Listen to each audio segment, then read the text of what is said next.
Hey everybody, James Escarcega with the man who was not one of the 33,000 fans at the UCLA football game on Saturday, the one and only Fred Robledo. I Hi, was Fred. one of the 500 to a million fans that were at home watching that game. The monopoly in You LA sure is you didn't want over. to be part of that UCLA crowd is that was in back. 90-degree heat? Yeah, Um, who wants to watch that at the Rose Bowl at 12:30 in the afternoon? When it's that hot. It was nice at home, James. Air conditioned, and they were putting no whipping on them. Those Hawaii boys. we got a big game Saturday against LSU at the Rose Bowl, and of course, James Williams, who's our new UCLA football beat writer, will be covering the game on Saturday. Fred, as always, we want to take a brief rewind, if we can, to last week.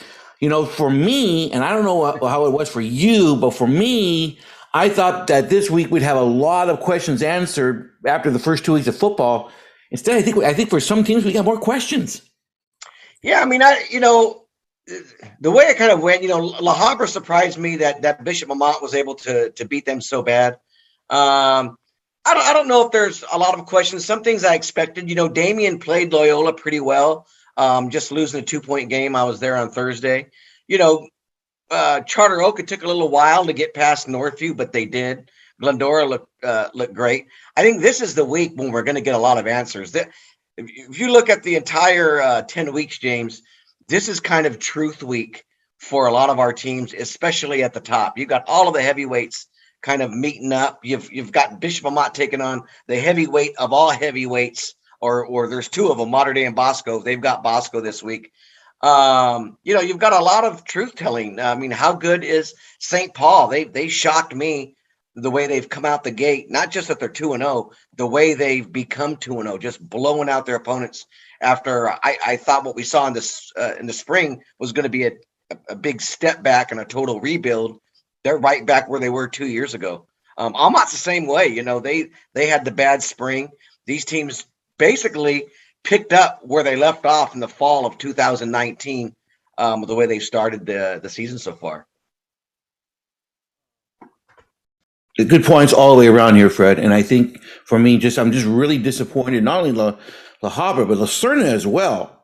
Yeah, See, that's another team. 45 points. That just doesn't happen to them. And I just don't know where they're at. Yeah, I think part of that, look, the Bonita game, that game went into overtime, could have gone either way. I don't think you can call that a shocker. Warren, from what I understand, is just that good. Lacerna maybe just wasn't ready for an opponent like that. They've got a great quarterback. They've got a big team, and maybe they were just a little in over their head with that team. Now, traditionally, past Lacerna teams, when you go back, they might have stayed with teams like that. I think what we learned is this isn't one of those Lacerna teams. They're still going to be very, very good. I still say they're the favorites to win the Del Rio League, but they're not a shoo-in or an automatic like they've been in the past. Yesterday, Fred, I mentioned it to you over the phone, and we started picking up news yesterday. There was going to be some changes into the new testing protocols that are going to be taking place this week. Later on in the afternoon, the LA Department of Public Health did release through a press release that apparently now, if you're vaccinated, you don't have to test. Yeah, so they dropped a bombshell a week ago when they said everyone in LA County for youth sports was going to need to do coronavirus testing, which would have been vaccinated and unvaccinated. I think that they got a lot of pushback from a lot of high school teams and also youth sports, James, because this was going to impact AYSO and all of the youth sports that traditionally play in the fall. Well, now they've updated the guidelines again yesterday, as you just noted, and they're only going to require testing for non-vaccinated youths that are 12 and over. And if you're 12 and under, you do not need to take weekly coronavirus testing, which is going to allow those youth sports teams like AYSO to really begin this weekend. For high school athletic teams like football and volleyball that we're going to have to do weekly testing in LA County, this makes that a little easier. Now it's just you're going to be required to test non-vaccinated athletes. And how that's going to work, I don't know. I've talked to a lot of high school coaches who have said there's some, it's going to be difficult to separate the vaccinated and non-vaccinated because there are some privacy laws. They think that protect kids from having to legally share that information. So I don't know how that's going to work. What we know is it's been lifted, and we'll see how it goes. I still expect a lot of teams in LA County to do their own weekly testing. I think that's going to happen. They're doing it in the Covina Valley Unified School District with the rapid tests that you get in 15 minutes. So we'll see. And at Bishop Amat, since they've had the breakout, Coach Haggerty tells me they had already begun weekly testing, just, doing that themselves. So we'll see how it goes in the weeks ahead. But yeah, that was a big change of direction for LA County. And I think they got a lot of pushback from a lot of people. So that's why I think we had that change yesterday. Well, as long as we get it right, I think that's what should be at the end of the day. And that means they make a decision, and then they decided, hey, we've kind of screwed up. It's okay as long as they get it right. And I think they got it right here, so to speak, because if you're vaccinated, you got to be rewarded, in my opinion. And that means, and I think for health officials who want to see more people get vaccinated, this was probably the best way to do it without doing it. Kind of pushing kids to get vaccinated if you're 12 and over. So this was one way to do it, by requiring them to weekly test. Will that make more parents go out and get it done so that their kids don't have to weekly test? I don't know, but I think this was their way to kind of put it out there and kind of push them ahead to get it done. So we'll see what happens. Absolutely. And I hope that is the case. That's just my opinion. Fred, I put this out on Sunday, which was the latest Cal Prep rankings. And boy, I don't know. I didn't think it was going to draw this much attention, but it has. I think there's a couple of caveats here. First off, we got a lot of football left to go. And I think these ratings are going to kind of balance themselves out, so to speak. So you have teams like, for instance, you mentioned that I think San Dimas was highly ranked and Bishop Amat wasn't highly ranked, and things of that sort. It's right now, it's good fodder right now, in my opinion. Yeah, I looked at what you put out, James, and basically, for people who don't know, the Cal Prep's computer rankings are going to be used to create the divisions for high school football at the end of the year. This is the first year that we're doing this, and basically nobody knows what division they're in. They're going to be placed in divisions at the end of the year after they've qualified through their league, and then it'll be on a ranking system that Cal Preps uses. And I was just taking some notes after you put out where our teams would fall just after the first couple of weeks of football. And there were some interesting scenarios. Like, you can see teams like Bishop Amat, or even La Habra, perhaps maybe dropping to a Division III if they have a bad start, if they lose a few games. And you're going to see some teams like Monrovia that I think are going to go 10-0. Where are they going to fall in those divisions? How high up will they go? Could they be in the same division with Bishop Amat at the end of the day? If Bishop Amat goes 5-5 or 6-4, will that put you in a division with 10-0 Monrovia? And how do you feel about that? And that's why I put that out there. And the San Dimas Bishop Amat thing was, what I was pointing out was, if you had gone into playoffs in the spring, just based on the 5 and 6 games that teams played, James, if there were playoffs and you used this system, San Dimas would have had a higher ranking than Bishop Amat. That's crazy. Which, yeah, I think everyone understands, especially in this area. There's no way, shape, or form that a 4-1 San Dimas is going to beat a 1-4 Bishop Amat at any time. Especially not that we can tell from our experience, what we've seen. We know that if they actually played in the field, that would be truly one-sided. But these divisions may create scenarios like this, and that's why I pointed that out. And that's something that at the end of the year, I've said all along, this Selection Sunday is going to be the biggest, most anticipated Selection Sunday that we've ever seen in high school sports, because we're not only talking about who are the matchups going to be, everyone is going to be waiting with great anticipation where they fall in these divisions. So, it's going to be like this all year. We'll talk about it. We'll watch. You're great at keeping track of where teams fall in the Cal Preps rankings. And I love that you put that up there, and it's going to be fodder for us to talk about all season long, James. We'll put those out on Sunday. And then, of course, Freddie will have his area football rankings up on Monday. It's just, again, folks, we're just spurring the conversation. We'll see how it goes. Well, why God has promised us that this will all work out by week 10. So we'll see how it kind of works out, so to speak. I'm just fascinated by the strength of schedule and how that's going to work into Well, that I power am rating, too. Fred. And we're gonna talk about Bishop Amat shortly, but Sure. look, they're playing St. John Bosco, followed by Servite, and when you look at the strength of schedules of those teams, I mean, do they move up losing just because they play those teams, and how much does that strength of schedule help you out in terms of pushing you up the division, even with a loss? So, and I'm curious on, you know, those losses, how they matter, James. I mean, if you get blown out, how will it impact you as opposed to losing a 7-point game?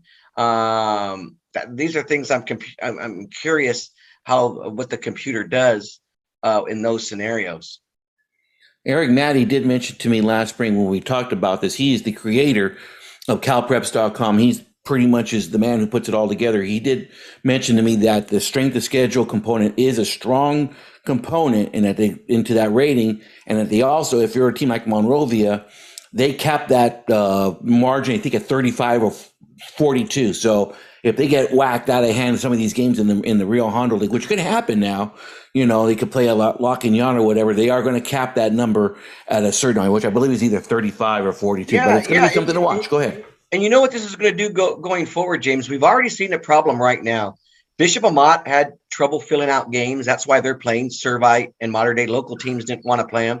As you know, Mater Dei and Servite have had a hard time getting anyone to play them in the southern section outside the Trinity League. They've had to go out of state. And a lot of the higher end teams in the area, and this is even for the Charter Oaks and the Glendoras and some of those teams, sometimes even the Monrovias, when they would play some of those lower level teams, those teams are having trouble, are backing off playing those games because it will impact your strength of schedule and can push you into a higher division. So those big step up games that we've seen in the past, La Mirada is playing Mater Dei this year, and that game's already been set. That game's going to really hurt them in terms of strength of schedule when you go into divisions. You're going to see fewer and fewer of those big step up games, I think, going forward, as long as we have this structure set up, because there's no incentive to really play those games. You want to be in a division that you feel like you can compete in, then why would you take on these teams that might be 3 or 4 divisions above you? It just doesn't make any sense anymore. I think the answer could be the gate. If you're the home team, if you're playing like La Mirada, I'm just throwing it out there, but they're hosting Mater Dei. That's a pretty good gate, and that pays for a lot of bills come the winter. So I'm having been there in the past. I think La Mirada would get even better gate if they played Lucerna, which you never see them play. There are better games to make up that can attract gate rather than having to play Mater Dei. There's Charter Oak, there's Glendora. There's so many games even near them. There's Sonora, there's La Habra. You don't need to step up that much in class anymore. And like I said, it's going to hurt them in terms of strength of schedule, and it's going to push them higher into a division they may not want to be at the end of the year. But again, we'll see how it all plays out. By the way, kudos to California football. Mater Dei goes to Texas, just like Bishop Amat did a few years ago. Freddie went to Texas, come home double-digit winners, and all the Texas folks are quiet on Twitter this week. It's great. Love it. Yeah, it's the way it's supposed to be. Go ahead. No, I'm just saying, kind of expected that. When our best teams go to Texas, they usually can handle those teams, and part of that is, their public schools over there are great public schools. They don't have a lot of the great private schools that we have over here. So I think we have kind of an advantage when we go over there playing those teams. Absolutely. All right, Freddie, let's get to work here. We got again. This is we're deeming this Truth Week.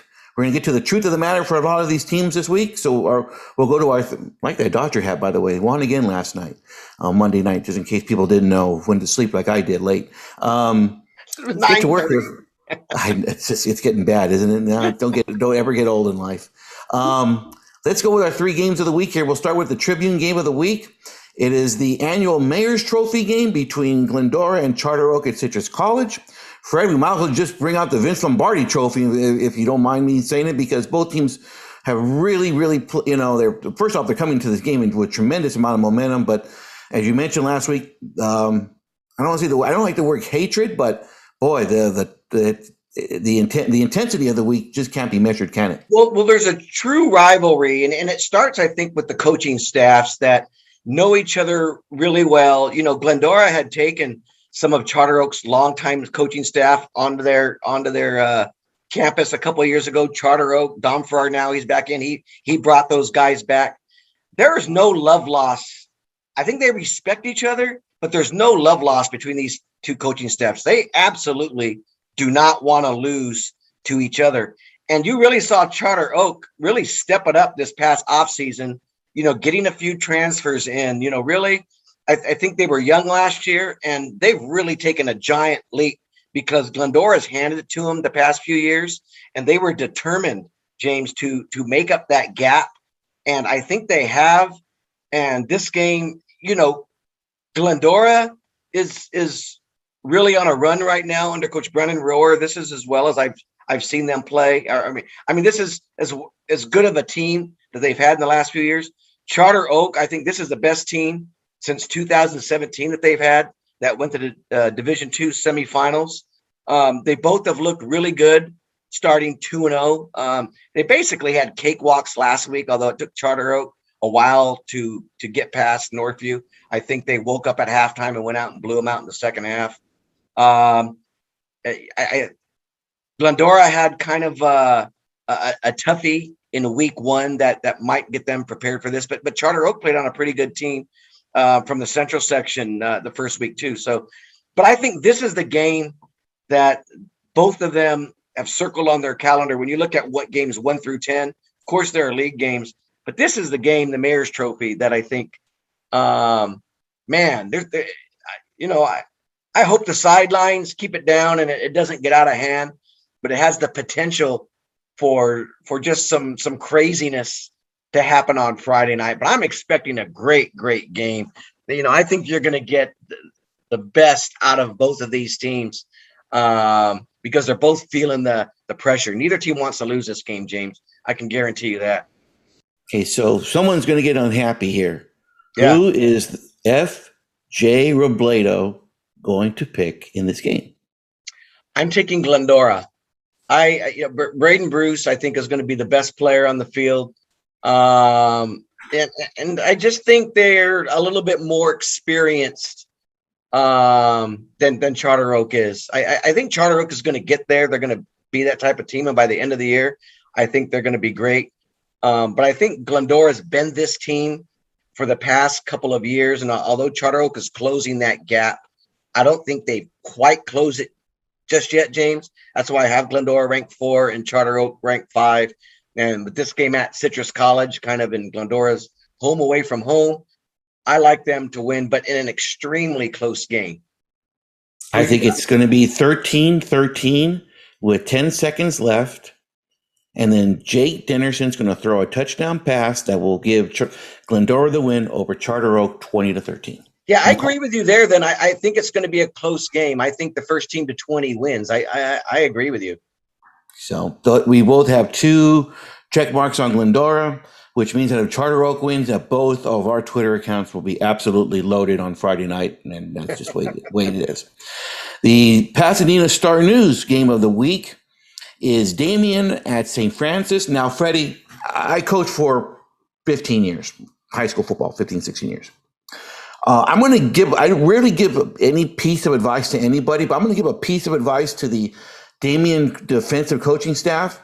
You might want to stop St. Francis's number 2 because he's a pretty good running back, Max Garrison. Max Garrison, what a game. I mean, 370 yards, 6 touchdowns. 20 carries. And it happened in a close game where they needed every one of those yards and every one of those touchdowns, and he delivered in every way imaginable. And that's just what big-time football players do. You know, if you were picking a player of the year after the second week, it's undoubtedly Max Garrison just based on that game alone. That's big time, James. And you can bet your bottom dollar that Damien was paying attention to that. They've seen that film and they've got him circled in their game plan as, you know, this is what you've got to stop first. And I don't know if that's, you know, if I'm Damien and I'm trying to game plan, I don't know if that's the film I want, because I think if that's not there for St. Francis, well, you've got a new coach who knows how to do other things, who loves to pass the ball and loves to use more of his offense. I think I read in your game story, he didn't have to use his imagination in that game. It was pretty simple. Garrison had it going. You give him the ball, you can't stop him. He's going to win the game for us. So Damien didn't really get to see that other part of St. Francis in this film. So I think Damien's going to be a little leery going in there with this game this week, James. They lost last week to Loyola 16-14 in a game they should have won. I mean, No question about it. They messed that game up. They when you look at the stats, they outplayed Loyola. Loyola scored all of their points inside the 20 after turnovers or bad punts. They really shut their offense down. And to come away with a loss, now all of the pressure's on Damien again. Because you know what? Next week they're playing Orange Lutheran. And after all of that hoopla and all of that talk and all of that, all road leads to Damien and all of those videos, if you lose this game to St. Francis, you're probably starting 0-3. And that's not a way you want to start after all of that, all of that hollering and all of that talk and all of that, all roads lead to Damien. So there is big pressure for me on Damien this week to go to St. Francis and get a W. And this isn't a team that you want to have to go there and get a win, because I think St. Francis is going to be ready for him. I do believe so, but what's troubling for me, Freddie, is that Costa basically did what they wanted to do on offense against St. Francis. They ran the ball. They almost had about 450 total yards of offense on their own. So it's not like, I can sit here and say, okay, St. Francis is going to win because they've got a better offense. I have some major questions about the defensive unit of St. Francis. Now, will they get better at the end of the year? No doubt. No doubt about it. Mark Gibbons is a longtime defensive coordinator over there. He knows everything you need to know about football. But for me, this what makes this game so conflicting is I don't trust St. Francis's defense. And it's a big push and pull for me here. And that's why I'm taking Damien on the bounce back win on the road at Freeman Field. Well, and you kind of stole my thunder here, James, and basically where I was going to say the same thing. Damien's offense was really good against Loyola. I thought they could have scored more points. They have a double backfield now with that freshman, Steve Chavez, who came in and had a great game, the 70-yard touchdown run. Dylan Gutierrez he's a very, very capable quarterback, very dangerous with his feet too, and he can pass the ball. If Costa can score like that on St. Francis, I think you're absolutely right. Damien can score 30, 40 points in this game. And look, Damien's defense is way better than Costa's. Max Garrison isn't going to run for 360 yards and 6 touchdowns. He's probably going to get his, James, but they're not going to have their way with Damien's defense like they did last week. So I'm with you. There is a lot of pressure on Damien to win this week, and I think they're going to go in there and get this done. We saw this happen last year where they lost their season opener to Servite. It looked pretty bad, and they had a pretty tough schedule ahead of them, and they answered every one of those calls, winning 5 straight to close out the spring. So I like St. Francis Damien, to go into St. Francis and get a win that they absolutely have to have. So those are 2 votes there for Damien to get the job done, to go 1-1 on the season. And we're going to have Donald Morrison at this game for us on Friday night. The Whittier Daily News. Go ahead, Fred. I'm sorry. No, I'm just saying it's just a great, great game. I wish the Mayor's Trophy game was on a Thursday so I can go watch this game on a Friday. It is what it is. I love those Thursday games. That was great last week to go watch Damien play on a Thursday night, and then the Bishop Amat La Habra game on a Friday night. We don't really have that major matchup on Thursday night this week. So, we do have one, and we'll talk about that in the lightning round. Whittier Daily News game of the week. And I do believe if there's a truth game, this is the one right here, Fred. So St. Paul is at Cathedral. And St. Paul last week won 61-0 over Huntington Park. Cathedral won 45-0 over El Camino Real. Those are 2 LA City section schools. St. Paul is 2-0. You noted last week that they caught your eye a little bit. As games go, Fred, this is the truth game. Yeah, and this is one of those teams when we were doing preseason rankings and all of that. obviously, underrated what they had coming back. Because they had the bad spring and they looked so bad in the spring. It wasn't just their record, James. They were getting beat bad. They couldn't score any points. Remember, it was like they basically couldn't stop anybody. And all of a sudden, they're hanging 61 on teams now. Provided it wasn't the greatest of teams. But you're right. This is the truth game for them this week. It's a hard one. I think, Cathedral is, when you look at the Mission League, they're probably at the bottom end of the Mission League. Where is St. Paul going to fall in the Angeles League with some of those teams, including St. Francis? You're right. This is the game you're going to be at, and we're going to have a lot more answers about St. Francis, but let's give them a lot of credit for starting 2-0 and the way they've started 2-0. I put them back in our top 10 rankings because they absolutely deserve to be there after winning the way they have, and just based on their reputation and history and tradition. I really can't tell you which way this game is going to go because Cathedral beat a team that we all knew they should beat. So that St. Francis has done what they're supposed to do. I'm just going to go out on a limb and say I'm buying St. Paul and that they're going to go out and get this win on Friday. I am too. I'm taking them to win. It'll be another close game. Usually in these type of games are really close, Fred, and especially games at Cathedral where, man, it just seems like just stuff happens over there, so to speak. So this will be another down to the wire game, which I'm sure I'll be riding until 9:58, and with our 10 o'clock deadline, just the good thing is it's at Cathedral, not St. Francis, where it'd be St. Paul, where it'd be a 7:30 start. Great point. I love that. Great point. That's a very good point. So I'm going to take. So we got both of us here taking St. Paul to win. But we agreed 3 for 3. This doesn't happen very often. No, it doesn't, Fred. And I have a feeling these next couple of games we're going to be in unison too. So there's 2 other games we're going to talk about here.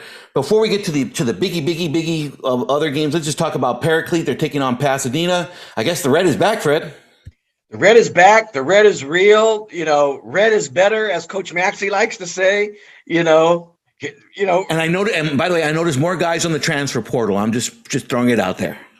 Yeah, well, and good for them. Good for them. Pasadena has been down for so long. I mean, forget that it took them forever to beat Mirada. They won twice in the last 20 years against the Mustangs. They own the city now. They're the best team in the city, clearly. And I'm happy for them because they've been, down in the dumps as long as I've been covering high school sports, James, and back to the mid-'90s. Pasadena's never had a football team of this caliber. So I'm excited for them. I know my parents went to Mirada, and I'm more partial to the Mustangs. But, let's give it up for Pasadena because, it's great for those kids and that community to have a football team to celebrate. And they've got one here. And Mickey Fox, we talked about Max Garrison. This might be, if he's 1A, then this is a 1A or 1B2 in Mickey Fox in terms of just impact playmaker and what he can do at receiver. There's a reason he's going to UCLA. He's a great one, James. I remember. I think the Loyola coach had told Sonheimer. I saw it in a tweet. How it's actually the Notre Dame coach, Joe McNabb. The Notre Dame coach. I'm sorry. Yeah, the Notre Dame coach had talked about how impressed he was with that performance against them when they nearly beat him. And this is a big game for Pasadena because they did lose that game to Notre Dame. And it's just like Damien. I think they need to win some of these games to really, take that next step. It's one thing to schedule these step-up games. It's another one to beat them. And I really, really like Pasadena's chances. They're getting more guys back. Like you said, that first week they had 23 players. They've got more guys back. Like you said, more in the transfer portal, more are going to be on the way. They're going to be at home. I just think this is going to be Pasadena's coming out party on Friday night. I like them to win, James, and kind of win going away in the end. Because when they have a chance to step on you, believe you me, they're going to. And we have Vincent. Big Vinu is going to be in the house covering that game for us. He's contributes for the Daily News, used to contribute for us. So we're going to have a game story on Friday night, and we're going to follow Vinu on Twitter. I'll send you all the, his Twitter handle, and he's great at with updates. So That's an exciting game for sure. And I'm happy for Pasadena that they're among all of our giants in the area now.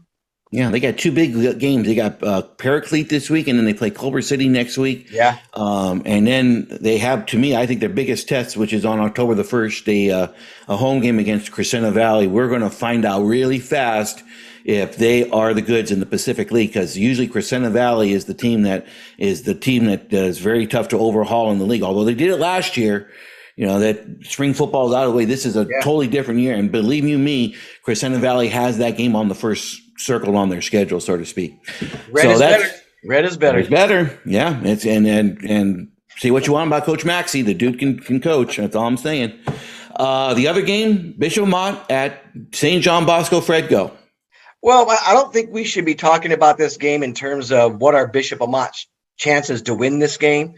I think we should be doing an over under here, James, on where we got to set the line on what we think. I'll make Bosco plus 35. Yeah, and I was gonna say something right around there. I think they can put a 50 spot on Bishop Amat. I think Amat can score a couple touchdowns. I think you're right. I think putting this game at 35 is kind of a fair number. Now look. In all fairness, Bishop Amat looked great against La Habra last week. I think Bishop Amat is better than I thought they were going to be coming into the season after the spring they had. I was really impressed with their defense. I was really impressed how they got after it. They're usually a slow starting team, and they came out of the gate firing on all cylinders, and that's a credit to Coach Haggerty and their staff. They had the coronavirus issues, early in camp. Seems like they've got through them, and they're ready to go. And they did this without Aiden Ramos, who's their best back, who's really their bulldozer. They had another guy come in, and he had 4 touchdowns. So you get Aiden Ramos back, and they're going to get a couple other guys back. But look, St. John Bosco and Mater Dei are on and those teams like Corona Centennial are just on a completely different level, James. Those teams should be playing a national schedule all of the time because they've separated themselves too much from some of these teams. So it's not going to be a knock too much on Bishop Amat if they go there and get blown out because, Damien would go there and get blown out. St. Francis would go there and get blown out. Every one of the teams in our area would get blown out. Damien had a scrimmage against Centennial the first week, and I'm told that was like 40-something to nothing, early in the third quarter or however they do their scrimmages. That's going to happen. We have teams in our area that are not at that level. It's great that they're playing this game, and we're going to see how far behind Centennial St. John Bosco they actually are. But, there's no thought in my mind that Bishop Amat is going to go in there and get a victory or even make this a close game. It would be a monumental victory for them if they made it a close game. I just don't see it happening. And I think Bishop Amat is good. I just think that's a different kind of good that they're playing. Let's just be honest. Couldn't agree with you more. One other team from the Inland Empire we got to watch here, Freddie, is Norco. They beat Centennial last spring. They looked really good the first couple of games of the year. That could be the upset apple cart along with Servite because, boy, Servite just continues to look good. You're going to see them next week, Fred. I think they're coming. Yeah, Servite's coming to Kiefer next week, too. 2 games where Amat's just got to get through these games and be healthy going into weeks 4 and 5. That losing your game they're going to play in week 4, that's a pretty good team, too. And then they'll have Damien in week 5. So all these next 4 games for Bishop Amat, these next 2 are extremely tough, not really winnable, in my opinion, when we're talking about Bosco and Servite. Then you get into Lusinger and Damien, which, can be kind of 50-50 games. So we'll see where they are and how banged up they are going into league. And this is when we talk about Cal Prep's ranking, James, this is the beauty and the beast. How is this going to shake up for Amat? I can't wait to see where they're at Cal Prep's rankings after the non-league games, whether they're 1-4, 2-3, 3-2. I can't wait to see where they fall after this non-league schedule. I'm as curious as anybody. Quick question for you. Give me a grade on Tobin Odell's performance last week. If we were going between 1 and 10, I'd give him a 7.5. Okay. I thought he played. I thought he didn't make any mistakes. He didn't throw any interceptions. He didn't turn the ball over. He managed the game extremely well, which is what you want from an experienced third-year starter who's been there. What I hadn't seen from him is really to take the game to another level, and I thought he did that for the most part. They were able to run the ball and get short yardage touchdowns. He was great on third downs. He was great when you needed him to be great. And I think for him that was important. Just for confidence. Like I said, you're going into Bosco, you're going to have Servite the following week. It was good for him to have a game like this already under his belt, because he's going to get knocked down a few times this next week. These games aren't going to be on you, Tobin. You've got to get through them, do the best you can. But yeah, I thought he was really good. There was a reason I had him ranked in the top 5 quarterbacks. What I like about Tobin is his ability to run, James. He can throw the ball, but man, he can get you yards that you do not expect when you need them. Those 3rd and 5s, when everything falls apart, you need your quarterback to run for a first down. He's got all those capabilities. Jack Jacobs is the same way over at Servite. He can beat you with his legs too. Even though he's 6'4", 6'5", he can beat you with his legs too. Yeah. Hey, Fred, you know what time it is, right? It's that time, lightning everybody. Round? It is time for the lightning round. That's right. We're going to go through 10 games with quick picks from Freddie. Let's just get going here, Fred. Why do you remind me of Ed Oregon every time you start talking to do this? What are you talking about now? What are you talking about your head starts bobbling and everything. What are you talking about, Fred? Hey, no, my Tigers are coming into town this weekend. I'm going to beat the Bruins. That's all I'm saying. All right, Fred, here we go. Let's get started off here. Best Thursday night game, I think, on the schedule for me, Diamond Ranch at Ayala. Yeah, no, I love this game. Ayala's got that super sophomore quarterback. Diamond Ranch is coming off a close loss to Chino Hills, right? Yep. Was it Chino Hills? Yeah. So I think I was talking to Coach Eric Martinez earlier in the week, and he thought that was a game they should have won. And I still like Ayala, because I think Ayala, we saw them in the spring, the way they handled Bonita at times. They beat Glendora last year. They still have a very, very good football team. I think that, Diamond Ranch isn't the same team that we saw in the spring, James. They're not as good as that team. They're a lot younger, especially on the lines. They still have, their quarterback is back, and he had a great, he's going to have a great year. But I think Ayala is just a little better than them. Diamond Bar versus Covina at District Field. Great game for both teams.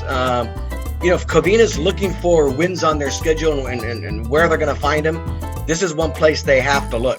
Last week taking on Glendora, that was just impossible for them, and you really, it doesn't really tell you anything about Covina. This game is going to tell you a little bit more about Covina. I like Covina beating Diamond Bar. There's a reason Diamond Bar, when leagues were put together, was put in one of those lower leagues, 14 leagues. Covina's right in the middle. I think Covina at home is going to get this done. Friday night, Arroyo at Sure. Yeah, Sure had one of the surprising wins, I think, on Friday night, right? They beat South Torrance, Coach. Yeah, and they beat him pretty handily. And look, Arroyo beat a very good Ganesha team. Ganesha has the experienced quarterback. He's a solid player. They didn't just beat him, they manhandled him. So I'm going to go with Arroyo in a closely contested game. But I think both teams surprised me on Friday night. Wouldn't be surprised if Sure beat them, but I'm going to go with Arroyo. I thought that win was even better against Ganesha. Speaking of Ganesha, they host Rosemead. Here's the game that Rosemead needs to win here, Fred, if they want to get some legitimacy in the Mission Valley League. Yeah, no, and I think Ganesha's gonna beat them. I just do. Ganesha. That's good that they've scheduled a couple of these games. Last spring when they basically won their league and they were saying respect the process and holding up championship belts. It was like, hey, dude, you guys haven't played anybody yet. Now, you want to respect the process? Let's do it right now. Well, you saw it. They went into Arroyo and got hammered against a like team. Now you're going to play another team like Rosemead, a like team. They've got to get this win, James. We're going to kind of laugh at that respect the process when they get back in the league and they go back-to-back beating, Bassett and La Puente for the championship. Oh, boy. La Mirada at St. Margaret's.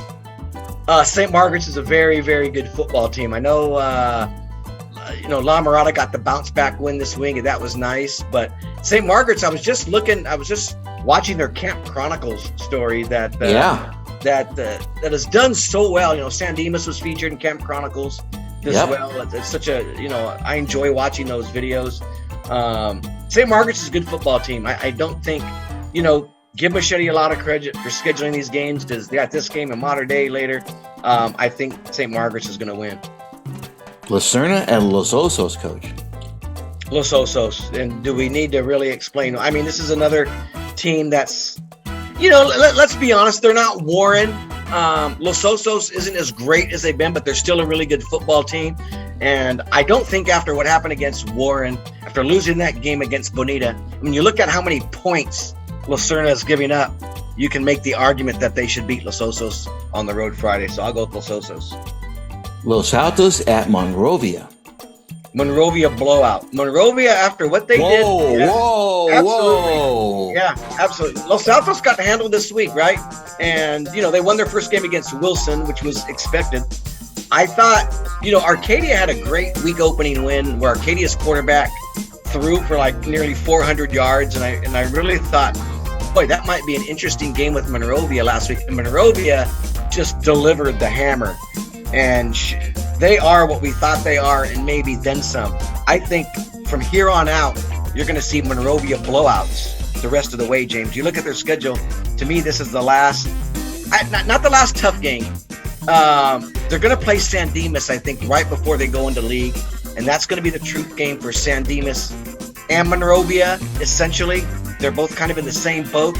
But I like Monrovia beating Los Altos pretty handily this week. San Marino at El Monte. Good game, toss-up game. But I'm going to go with San Marino. I don't think El Monte is.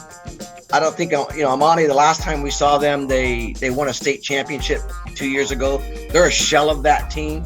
I think San Marino with the freshman Mooney on the team. Mitch Mooney, coach. Mitch Mooney. I think they'll get this done. South Hills versus Northview at District Field, and back in the day, Freddie, this was a game. It's still going to be if you go, the atmosphere at South Hills games is still, there's a lot of energy. They're dog pound, not the, what do they call themselves? They call them dog, whatever. The dog pound, whatever. They produce a lot of energy. The bottom line is South Hills just, they don't have the bullets in the chamber, as Coach Gano likes to say. You have the bullets, Freddie. You have the bullets. Yeah, and Northview, I think, showed us last week and a half against Charter Oak they're still a pretty capable football team. When you look at those teams in the Covina Valley School District, Northview is the best of the three of them. And, I don't want to go in and call it a blowout, but I think Northview is going to win it comfortably in the end. Walnut at West Covina. West Covina is back. Now, they're not back. They're not back. No. They're not back to being the three-time champion. If they fall into the right division with Coach Maggiore, who knows? Ooh. But Coach Maggiore is back. They're running, what he does on the ground, which is really hard for teams to contend with. They gave Monrovia a very good scare, and that kind of woke me up, James. And then they went, who did they beat last week? Was it Chino? They did. They just walloped Chino. So I really like them this week. Walnut's okay. They're not a great team. I think West Covina is going to go in there and blow them out, and they're one of my surprise teams, really, of 2021. You look at the league. I think they're still in the Hacienda League. I think they still call it that. Yeah. I think they're going to be favored to win that league. They're going to have some great games coming up with Monrovia. I think they play not Monrovia. I'd have to look at their schedule. I think they have to play South Hills. They still have the game of the Kings of Cameron's game. Huh? They still have the Kings of Cameron. That's not going to be a bit. They're going to beat South Hills handily, but I think they have Charter Oak and Glendora before they get into the league, which are going to be interesting. I don't think they can beat those teams, but I'll be curious to how nervous they make them. But kudos to Mike Maggiore because, before he arrived, they were really, really, trending down. And I think he's got them back above water, and we'll see if they're going to start surfing anytime soon. Wow, using all the puns you can get out of folks. That wave in, James. Right in the Mike wave. Maggiore's on that surfboard right now, and he's riding. Love it. He's got a lot of, and he had a picture on Facebook of all of the old Edgewood guys that I remember, like, Stan Browers and Adam Morrison and Leo Reyes. It was great to see all those guys next to him in a picture. I mean, that's old Edgewood helping him out. Oh, man. I was at the South Hills West Covina game last spring. Who was the first guy I saw? No, it wasn't Mike Majori. The first guy who I saw was Jeff Platt. It was the long-time now you're football really coach at West Covina. Boy, he was old when I was a kid. Ooh, Well, there you go, folks. Lightning round. We got you. Boy, we went through 10 games in a short amount of time. Freddie, let's just quickly talk about a Friday night tradition after all the action is done, and that is the Friday night wrap. We have a lot of games that are going to be covered this week. The Bishop Amat game is going to be covered by our brethren. Like, we have a group of papers, so we're going to have a few games covered with you. I'll provide all those links. There will be story articles. We'll have all of the scores, and I usually put that one-stop shop up Friday night about between 10:30, 10:45. Look for me to tweet it out. Of course, you and I will be tweeting out all the scores and updating. We're at games and we're doing live highlights as they happen. And when they're scoring touchdowns and the big games we're at, you'll see them if you're following us on Twitter on Friday night. So it's an experience, James. It's those 14, 15 nights a year that are really exciting. And I think fans love following that on Twitter. All right, so there you go. The Friday night wrap, and we follow that up with the weekend wrap, which will it looks like a lot of games to kind of follow up on from Friday's action of the games that we didn't cover, along with giving us some our new feature, which is giving out some game stickers and some game balls. And by the way, congratulations to Rand Holden, the coach at Maranatha, got his first win last week, as well as Dean Harrington for the new programs that they're in. Freddie, we're off and running here, man. It just seems like it was spring football, and here we are. We're already for many of these teams, we're in week 3.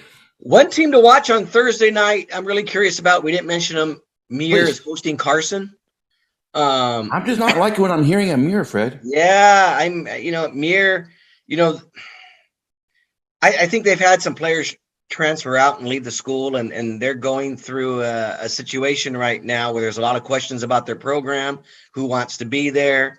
So this is going to be kind of a truth game for them on Friday. They've had 2 big scheduled games that they backed out of. One was COVID issues. Other one was equipment issues. James, this past week, I love when teams are using. That's a new one for me. The equipment issues. You got it. Yeah, I guess that shipment from Mexico didn't arrive. Maybe they feel like this is a more winnable game this week, so now we're playing. We saw kind of this in the spring, right? Teams backing out for certain reasons. I think they were more matchup reasons than other reasons. They were for blown out reasons. Right. Or for COVID issues. Yeah. So when you talk about Mir and Pasadena, they've taken a total reversal. Mir's become what Pasadena was, and PHS has become what Mir was. They just totally, kind of changed hands. So this is a big game for Mir. We got to see what they're all about, because it was just 2 years ago, James, they were playing for a championship and looking great. And if you remember in the spring, they were getting a lot of transfers in, and we were talking about them. And all of a sudden, it's like, boom, what happened? They lost that game to Pasadena bad in the spring, and it's like, boom, what happened? The bottom fell out. So let's see if Mir can wake back up or get it together. And that's a Thursday night game, right, Fred? Thursday night, yes. Sure. Okay. That one kind of slipped on me, but we'll keep that on our radar on Thursday night. And we also don't want to forget, we got girls volleyball going on. We've got tennis just started, cross country. So all these fall sports are now beginning to crank up. I'm going to a girls volleyball game tonight, James. You going to the Queens of Cameron game tonight? Okay, yeah, my niece plays for South Hills, so I'm going to be there as a fan of South Hills. Sorry, West Covina. I'm not writing a game story. I'm not putting myself in that position, but I'm going to go enjoy a good Queens. I did put a pick out. Did you see the pick I put out there, Freddie? What'd you put? Who do you got? South Hills in a sweep. Three straight. They need one too. It's just they need. They've got a tough game coming up, don't they? I think against LaSalle or one of your. They got because right now the volleyball the true volleyball is played out on the west side here. They got some really good teams out here. No doubt. I'm going to be going to a game Thursday night. Yeah. St. Lucy's is back in volleyball. They're more competitive than they had been They gave Upland a bit of a scare last night. Yeah, They still lost, but then it's good to see because that was one of the little schools, Freddie, we talked about this privately, where what happened to St. them? Lucy's has really fallen off the face of the earth here. They used to be a girls' juggernaut in every sport, and it was like in the spring, where'd they go? So that's good to hear that the volleyball team is back on a competitive level. All right. Well, we know where Freddie's going to be at. He'll be at the Mayor's Trophy game Friday night at Citrus. I'll be at Cathedral High School for the game in downtown LA. We have coverage in between. So we'll see you next week. Freddie's already hitting the punching bag already, which is fine. We'll see you all next week for another edition of the 2 Minute Drills. For now, it's sayonara.